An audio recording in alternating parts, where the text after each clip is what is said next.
வணக்கம் நேயர்களே, நாம ஆண்ட்ராய்டு 16 பத்தியே பேசி முடிக்கல, அதுக்குள்ளேயே ஆண்ட்ராய்டு 17 வந்துருச்சு. Welcome to gadgets one Tamil.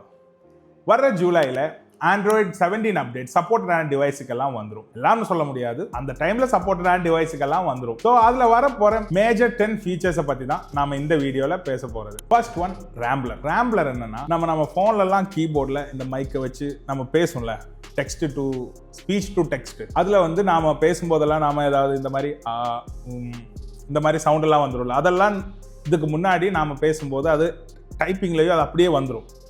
ஆனால் நெக்ஸ்ட் வர போகிற அப்டேட்டில் அது வந்து வராது. நம்ம இந்த ஃபில்லர் வேர்ட்ஸு இதெல்லாம் இனிமேல் அதில் வராது. அதெல்லாம் கரெக்டாக ரெக்கக்னைஸ் பண்ணி அதிலிருந்து தேவையானது மட்டும் கரெக்டாக டெக்ஸ்ட் ஆகிடும். ரெண்டாவது ஃபீச்சர் வந்து நம்ம ஜெமினை யூஸ் பண்ணி நமக்கு கஸ்டம் விட்ஜெட் கிரியேட் பண்ணணும். நமக்கு தேவையான ஃபோட்டோஸ், கலண்டர்ஸ் இல்லைன்னா ஏதாவது டிசைன் எல்லாம் வச்சு நமக்கு பொறுத்த மாதிரி நம்மளால கஸ்டம் விட்ஜெட் இந்த ஆண்ட்ராய்டு 17ல கிரியேட் பண்ண முடியும். மூணாவது ஃபீச்சர் வந்து நம்ம இன்ஸ்டாகிராம் ஆப் இருக்கு இல்லைங்களா, இப்போ அது வந்து நம்ம ஐஃபோனில் ஏற்கனவே அது ரொம்ப ஒப்டிமைஸ் தான். ஐஃபோனில் நாம் ஷூட் பண்ணும்போது நல்லாயிருக்கும், அது ஸ்டெபிலைசேஷனாக இருந்தாலும் சரி, பிக்சர் குவாலிட்டியாக இருந்தாலும் சரி. ஆனால் ஆண்ட்ராய்டில் வந்து அது அவ்வளோ இல்லை. ஆனால் ஆண்ட்ராய்டு 17ல இருந்து என்ன ஆகும்னா, இதே மாதிரி ஸ்டெபிலைசேஷனும் அப்புறம் photo, picture quality, audio quality கூட இன்ஸ்டாகிராம் ஆப்பில் இம்ப்ரூவ் ஆகிடும். அதுவும் வர்றது ஆண்ட்ராய்டு 17 அப்டேட்டில் தான். நாலாவது அப்டேட் வந்து நமக்கு ஃபோன் ஸ்க்ரீனும் செல்ஃபி கேமராவும் ஒரே டைமில் ரெக்கார்ட் பண்ண முடியும். இப்போ நம்ம ஒரு கிரியேட்டர் இல்லைனா அந்த மாதிரி பொசிஷனில் இருக்குது, இல்லைன்னா யாருக்காச்சும் நாம் சொல்லிக் கொடுக்குறோம் இதெல்லாம், இந்த ஃபீச்சர்லாம் எப்படி யூஸ் பண்ணுறதுன்னு.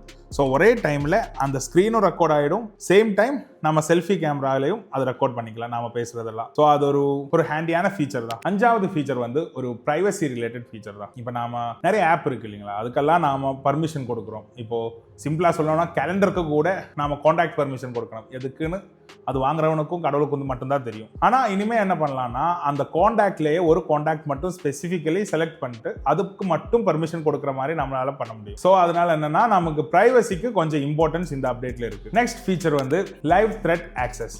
அது என்னன்னா, இப்போ நம்ம ஃபோனுக்கு ஒரு எக்ஸாம்பிள் சொல்கிறோம், ஓகேவா?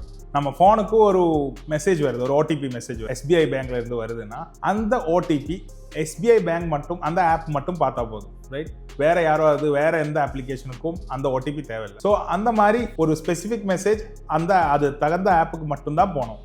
வேற ஏதாவது ஆப், தேர்ட் பார்ட்டி ஆப் அது பார்க்குறோம்னா அந்த ஆப்பை டிலீட் பண்ணுறது தான் இந்த ஃபீச்சர். நெக்ஸ்ட் ஃபீச்சர் தான் நம்ம apple airdrop and Android quick share compatibility. இப்போ 2 ஃபோன் ஒருத்தர்கிட்ட ஒரு ஆண்ட்ராய்டும் ஒரு ஐஃபோனும் இருக்குன்னா அதுக்கு 2லையும் ஃபைல் ட்ரான்ஸ்ஃபர் பண்ணுறது இனிமேல் ஈஸி தான். இப்போ ஏற்கனவே அது சில மாடலில் இருக்குது, ப்ரீமியம் பிக்சல் மாடல் எல்லாம் இருக்குது. ஆனால் அது அவ்வளோ கம்பேட்டபிலிட்டி இஷ்யூஸ் எல்லாம் இருக்குது. ஸோ இது இன்னும் ஆப்டிமைஸ் ஆகி மோர் டிவைசஸுக்கு இந்த அப்டேட்டோடு வந்துடும். நெக்ஸ்ட் ஃபீச்சர் தான் சீம்லெஸ் கண்டினியூட்டி. அது என்னன்னா, ஒரு கதையாகவே சொல்லிடுறேன். இப்போ நான் ஒரு டேப் என்கிட்ட இருக்குன்னு நினச்சிருங்க, ஓகேவா? அந்த டேப்ல நான் நிறைய இதெல்லாம் யூஸ் பண்ணிட்டு இருக்கு, ஒரு ஆப் யூஸ் பண்ணிட்டு இருக்கு. இப்போ நான் வெளியே போறேன்னா அந்த டேப் எடுக்க மாட்டேன் மோஸ்ட்லி. ஸோ அந்த டைம்ல நான் ஃபோன் எடுத்துட்டு போனா அந்த ஃபோன்லேயே நான் டேப்ல பண்ணி வச்ச வேலை அப்படியே கண்டினியூ பண்ணலாம் ஃபோன்லேயே.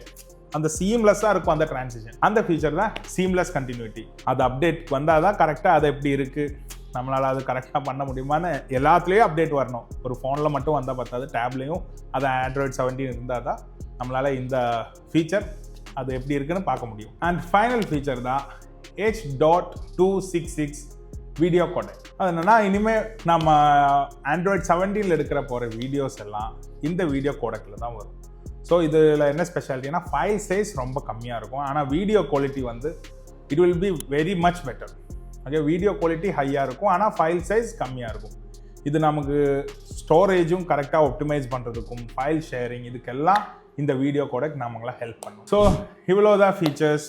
ஸோ இனிமேல் வரப்போகிற அப்டேட்ஸில் இல்லைன்னா பீட்டா அப்டேட்லலாம் நாம் பார்த்து, பீட்டா எல்லாம் ஏற்கனவே இருக்குதுன்னு நினைக்கிறேன், நாம் மேஜர் அப்டேட்லேயே பார்த்து என்னென்ன ஃபீச்சர்ஸ் இதிலிருந்து கரெக்டாக அவங்க கொண்டு வராங்க, இல்லைனா ஏதாவது டெக்னிக்கல் இஷ்யூஸ் சொல்லி அதை தள்ளி வைக்கிறீங்களான்னெல்லாம் நாம் பார்ப்போம். ஸோ அது வந்ததுக்கப்புறம் தான் நம்மளால் டெஸ்ட் பண்ண முடியும். So see you on next video.